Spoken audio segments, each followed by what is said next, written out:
मैं शैलेश सिंह सभी विद्यार्थियों को मेरे YouTube channel NBC study zone में स्वागत है। आज हम आप लोग को त्रिकोणमिति के एक बहुत महत्वपूर्ण प्रश्न को हल करके बता रहे हैं, जो ये प्रश्न पूछा भी है और इसी के आधार पे दो और प्रश्न भी बन सकता है और ये बहुत इंपॉर्टेंट है और बहुत आसान भी है। तो सबसे पहले यहाँ पे क्वेश्चन पूछ रहा है 60 डिग्री के त्रिकोणमितीय अनुपात को ज्ञात करें। बहुत बच्चे क्या करते हैं कि जब ये प्रश्न आता है तो क्या करते हैं कि डायरेक्ट साइन 60 का मान या कॉस 60 का मान लिख देते हैं। नहीं, ऐसा नहीं करना है। यहाँ पे ज्ञात करना है, ज्यामितीय विधि लगाकर ज्ञात करना है। तो इसके लिए सबसे पहले 60 डिग्री का जब बात होगी तो यहाँ पे आप लोगों को सबसे पहले एक समबाहु त्रिभुज लेना है। समबाहु त्रिभुज एक लेना है और इस त्रिभुज का मैं नाम ABC रख रहा हूं। क्या रख रहा हूं? ABC। तो यहाँ पे लिख देना है कि माना ABC एक समबाहु त्रिभुज है। समबाहु त्रिभुज है। अब समबाहु त्रिभुज भी चूंकि आप जानते हैं कि इसके तीनों कोण आपस में बराबर होंगे और साथ ही साथ इसकी तीनों भुजाएं आपस में बराबर होंगी, तथा यहाँ पे हम कह सकते हैं कि जो इसकी तीनों भुजाएं हैं AB बराबर BC और बराबर AC, इन तीनों को मैंने x इकाई मान लिया। इस यहाँ पे मात्रक के रूप में मैंने इकाई मान लिया।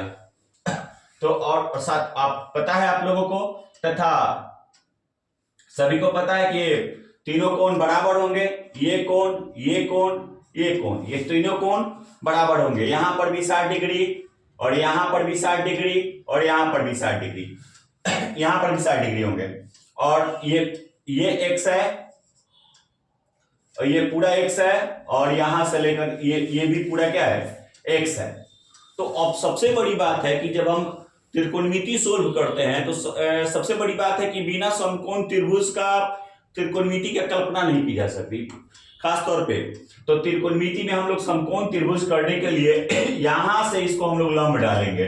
तो यहाँ पे अपनी से एक लंब डालेंगे, अपने से जब तो यहां से एक लंब डालेंगे तो अब देखेंगे कि जब यहाँ पे लंब मैंने यहाँ पे एक डी बिंदु माना, ये लंब डाले जहां पे तो वहां पे 90 डिग्री का एंगल एक तरफ बने। अब दो त्रिभुज में ये बट गया, कुल मिलाकर ये 3 त्रिभुज हो गए, एक ABC और एक देखिए दो छोटे छोटे त्रिभुज ADB और ADC।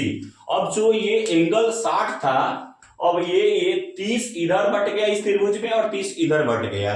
तो इस सवाल को अगर आप लोग सोल्व करिएगा तो उससे 30 डिग्री वाला भी आराम से आपसे बन जाएगा। तो सबसे बड़ी बात कि जब ये पूरा BC x था तो ये हमारा कितना हो जाएगा? x/2 हो जाएगा, आधा हो जाएगा। ये भी x/2 हो जाएगा।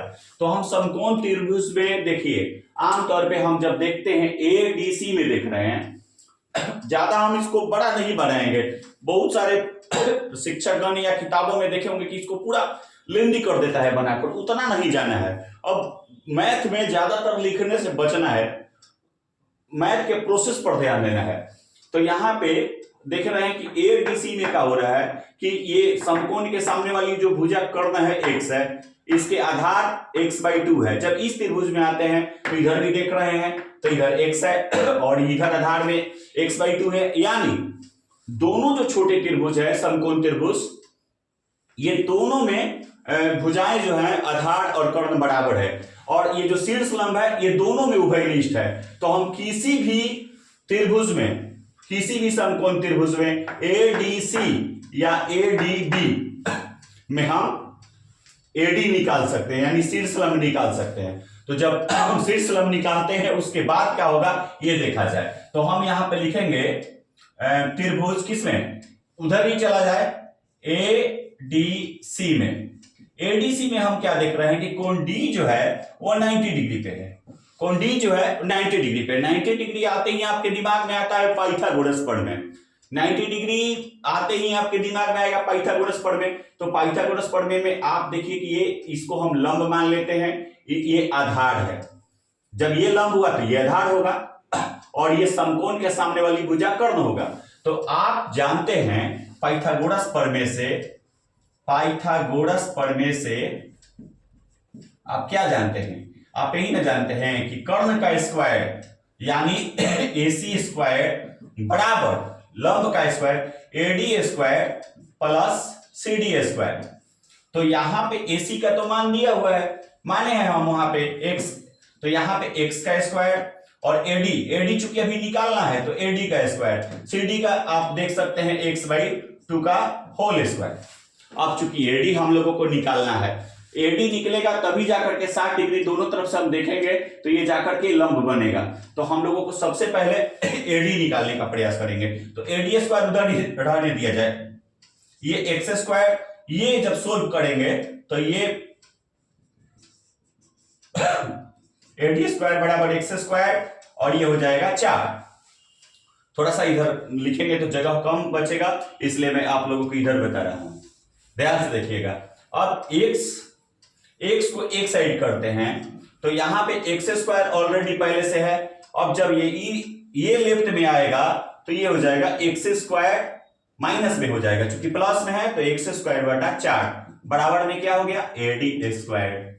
ध्यान से देखना है, बहुत आसान होगा। इसके आगे आप लोग बना सकते हैं, 4 LCM होगा तो यहां पे 4x स्क्वायर माइनस एक्स का स्क्वायर बराबर AD स्क्वायर। अब यहां पे देखेंगे तो 4x स्क्वायर में से एक स्क्वायर एक्स स्क्वायर घट गया, यहां पे घट गया तो यहां पे होगा 3x स्क्वायर बटा 4 बराबर AD स्क्वायर। तो यहाँ पे थोड़ा सा जगह कम है, यहाँ पे मैं आप लोगों को बता दूं, ध्यान से देखना है। अब इसके आगे बहुत अब आसान हो गया, इस पर से स्क्वायर हटेगा तो आप देखेंगे कि एक तरफ रूट चढ़ जाएगा इस पे, तो ये बनेगा आपका 3x स्क्वायर बाई 4। अब इसको हम रूट में डाल देंगे, जब इसमें से निकलेगा तो ये कितना हो जाएगा √3/2 इंटू x। ये हमारा AD निकल गया। अब AD निकल गया तो आप किसी भी त्रिभुज में देखिए, चूंकि जानते हैं कि अगर इस 60 डिग्री के एंगल से निकालना है, ये तो 30 हो गया है। दोनों अगर त्रिभुज को, एक बड़े त्रिभुज को जब हम बांट दिए हैं लंब डालकर, तो ये 30 हो गया है, 30 हो गया, तो उससे मतलब नहीं है। हम लोग 60 डिग्री के अब त्रिकोणमितीय अनुपात ज्ञात करेंगे तो जिस न्यून कोण से हम लोग देखते हैं सम्मुख भुजा, वह क्या हो जाती है लंब हो जाती है। किसी भी न्यून कोण से हम सामने देखते हैं तो क्या हो जाती है लंब हो जाती है, और समकोण के सामने वाली भुजा कर्ण होती है। तो इसमें भी आप देखिए तो ये AD ही लंब है और AB कर्ण है। इसमें देखिए तो AD लंब है और ये AC कर्ण है, यानी लंब दोनों त्रिभुज में वही है और कर्ण दोनों त्रिभुज में वही है। तो हम लोग किसी भी त्रिभुज से उठा करके हम लोग इसको सोल्व कर सकते हैं। तो अब इसी में आते हैं हम लोग त्रिभुज ADC में। ADC में अब हम लोगों को तीनों पता चल गया। क्या क्या पता चला? AC पता चल गया x, और CD पता चल गया x/2, और AD पता चल गया कितना हम लोगों को अभी निकाले हैं। देख सकते हैं कि अब हम सब इसमें ADC त्रिभुज में हम यहाँ पे 30 डिग्री का कोण है, यहाँ पे 90 है और यहाँ पे 60 है, तो हम 60 को चूज करेंगे क्योंकि हमको 60 का निकालना है। याद रखें, अगर हम 30 डिग्री का निकालते तो सेम प्रोसेस यहां से यहां तक एकदम वही लगेगा, बस खाली प्रोसेस चेंज कहां पे होगा, यहां पे आके चेंज होगा। यहां पे आपका जो एंगल आएगा ADC में 30 डिग्री, तो 60 डिग्री और 30 डिग्री के लिए सेम प्रोसेस अपनाना है, कहीं पे कोई चेंजेस नहीं करना है, सीधे आकर यहां पर चेंज होगा। जो हम यहाँ पे 60 डिग्री लिख रहे हैं, आप यहाँ पे A पर लीजिएगा 30 डिग्री, याद रखिएगा। हम 60 ले रहे हैं तो AD हमारा लंब हो जाएगा, जब आप 30 लीजिएगा तो CD आपका लंब हो जाएगा और कर्ण आपका वहीं पर रहेगा। याद रखिए, ये आंधी हो या तूफान, कर्ण रहता है हमेशा सीना तान, एकदम खड़ा रहता है, उसके लिए वो हटने वाला नहीं है वहां से, ये अपने में एक्सचेंज होते रहेगा न्यून कोण के अनुसार। तो यहाँ पे देखिए कि जब 60 से हम यहाँ पे सम्मुख कोण आपका AD बन रहा है, जब 30 से देखिएगा तो CD बनेगा। तो इसमें हम 30 का चर्चा नहीं करेंगे, 30 का चर्चा इसके बाद हम कर देंगे, पहले 60 का देखा जाए। तो यहाँ पे कौन सी 60 डिग्री हो गया। अब हम चलते हैं त्रिकोणमितीय अनुपात पे। तो त्रिकोणमितीय अनुपात हम लोग यूज करेंगे sin 60 डिग्री। चूंकि त्रिकोणमितीय अनुपात 60 डिग्री का निकालना है तो साइन 60 डिग्री, 6 त्रिकोणमितीय अनुपात होता है जिसमें साइन 60 डिग्री, तो साइन 60 डिग्री को आप जब देखेंगे तो साइन का आप लोग फॉर्मूला जानते हैं, लंब बटा कर्ण। तो लंब आपका 60 से देखने पे ये लंब हो जाएगा AD, कर्ण आपका हो जाएगा AC। ये आपका कितना होगा, AD निकाले हैं आप, कितना होगा AD आप निकाले हैं √3/2x अब बटा AC में x। अब देखिए x क्या हो गया, कट गया। अब आपका साइन 60 डिग्री का जो आंसर हुआ वो आपको मिला √3/2। देखिए जो आप सोच रहे थे कि साइन 60 डिग्री का डायरेक्ट आंसर लिख दें, यहाँ पे देखिए कितना लंबा प्रोसेस होने के बाद यहाँ पे ये निकला है। अब आप इसके बाद cos 60 डिग्री का लिख लीजिए, cos 60, फिर वही आप दिमाग वही लगाइए, cos में चाहिए हमको b/h यानी आधार बटा कर्ण, आधार बटा कर्ण। तो यहां से तो ये लंब हो गया है, आधार आपका क्या होगा x/2 और कर्ण क्या होगा आपका x, कर्ण आपका क्या होगा x होगा।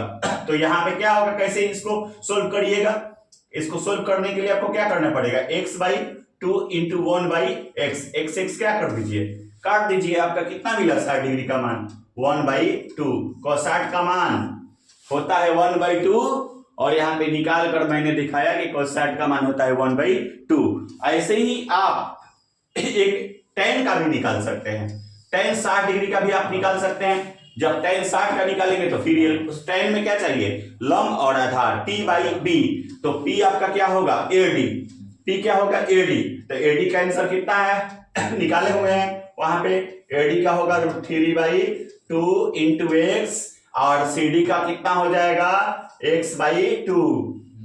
ये जब हम सोल्व करेंगे तो कितना हो जाएगा √3/2 × x गुने 2 और फिर यहाँ पे x कट जाएगा, 2 से 2 कट जाएगा, आपको मिलेगा √3।